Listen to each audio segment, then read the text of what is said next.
In court, he said, laughing, the judge is my friend. You're leaving this room with nothing, soldier.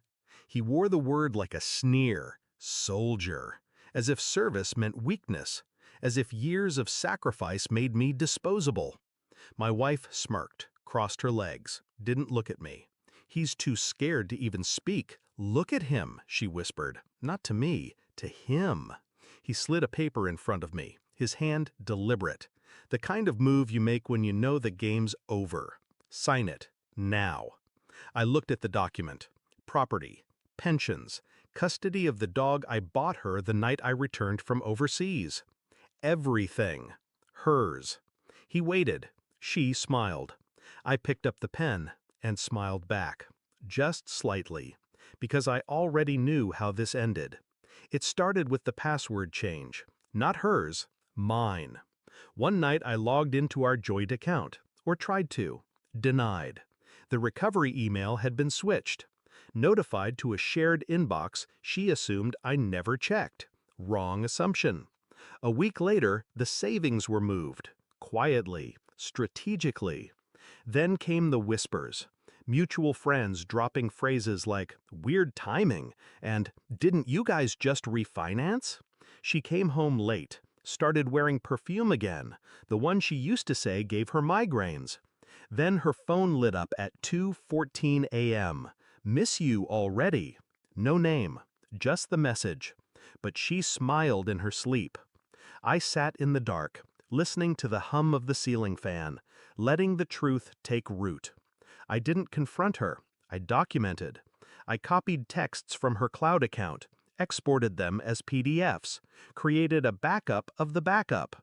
Calls, voicemails, calendar invites to lunch meetings that never made it to her work schedule.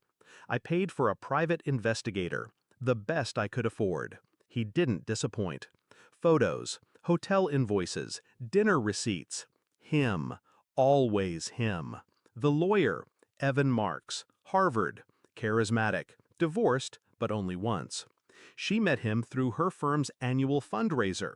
Apparently, they'd been involved for 6 months, maybe more.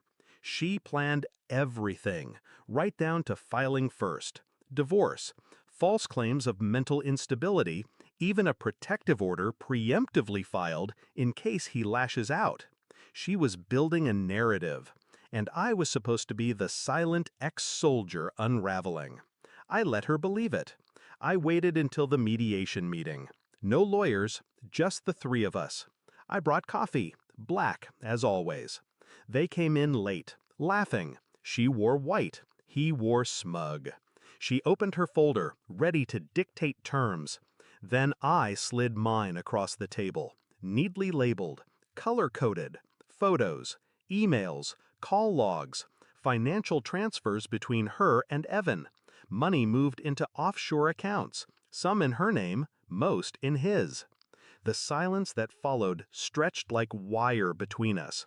She flipped through page after page, paled. He stayed quiet, for the first time since I met him. I leaned forward, calm. You should have known, I said. I don't fight with fists anymore. Court was public, so was the fallout. The evidence submitted sealed the outcome. Fraud, perjury, conspiracy. She lost the house, the car, the savings. He lost his license. The judge, the one he called friend, recused himself. Too late to save them. I didn't scream, didn't gloat, just sat there while the court-appointed attorney read the ruling. Afterward, she followed me to the parking lot.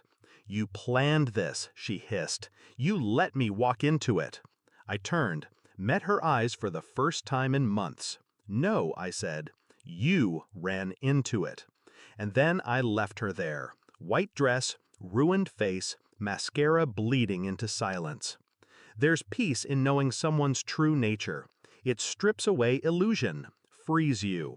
She was the lesson I never wanted, but needed. Love, trust, forgiveness, they only mean something if they're not weapons. She used them all like knives. And I learned how to bleed quietly. That's the thing about people like her. They think silence means weakness.